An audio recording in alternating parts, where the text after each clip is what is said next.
والصلاة والسلام علیک یا سیدی یا رسول اللہ وعلی آلک و صحابک یا سیدی یا حبیب اللہ۔ پروگرام سیرو فی الارض کے ساتھ ہے آپ کا میزبان محمد نصیر اللہ نقشبندی آپ کی خدمت میں حاضر ہے۔ رمضان المبارک کے بابرکت مہینے کی آمد ہے اور ہر طرف نکھت و نور کا ماحول ہے، اور پوری دنیا میں امت مسلمہ اس رمضان کو اپنے لیے بڑی غنیمت سمجھ رہی ہے۔ اس کی وجہ یہ ہے کہ ہم نے گزشتہ رمضان کووڈ-19 کی پیک کے دوران گزارا ہے، جس میں ہماری مسجدیں، ہمارے عبادت گاہیں جو ہے وہ بالکل لاک ڈاؤن کے اندر رہی ہیں، تو ایک عجیب و غریب کیفیت تھی۔ تو اس دفعہ اللہ تعالیٰ نے ہم پہ کرم کیا ہے کہ ہم نماز تراویح بھی ادا کریں گے، رمضان کے روزے بھی رکھیں گے، اور مساجد کے اندر جو ہے وہ اجتماعات بھی ہوں گے اور سوشل ڈسٹینس کے ساتھ ساتھ۔ تو اس رمضان کو ہمیں اللہ کی طرف سے عطیہ سمجھ کر، اپنی زندگی کا ایک تحفہ سمجھ کر، کیونکہ دیکھیں اس کووڈ-19 نے انسانیت کو نگل کر کے رکھ دیا، اس رمضان میں بڑھ چڑھ کر اپنے آپ کو چینج کرنا ہے، ہمیں اپنی زندگی کو چینج کرنا ہے، اپنے اندر ایک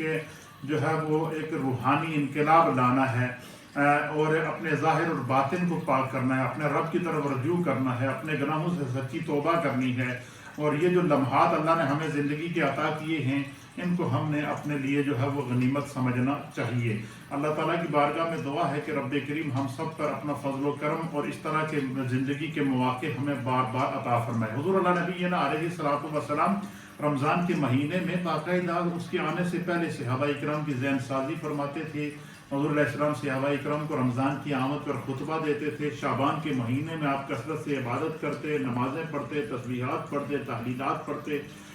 اور جو ہے وہ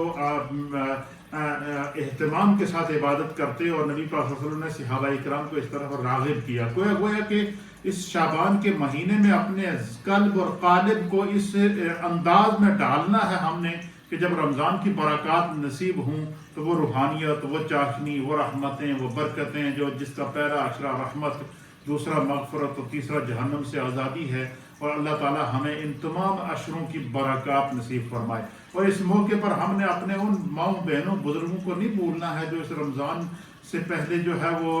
کووڈ-19 کا شکار ہو کر لقمہ اجل بن گئے ہیں، یا ہمارے وہ اکابرین جو اس دنیا سے چلے گئے ہیں۔ اللہ تعالیٰ ان تمام کی بخشش اور مغفرت فرمائے، اور اس رمضان کے صدقے اللہ تعالیٰ اس کووڈ-19 کی وبا کو اس دنیا سے ختم فرمائے، اور دن دگنی رات چگنی اہل ایمان کو دین کی طرف بڑھنے کی سعادت اور توفیق اور ہمت عطا فرمائے۔ یہ وہ مواقع ہیں، یہ وہ چیزیں ہیں جن سے ہم نے سیکھنا ہے، اور جو لوگ اللہ کے ذکر میں اپنی زندگی کو گزارتے ہیں، توبہ اور استغفار میں اپنی زندگی کو گزارتے ہیں،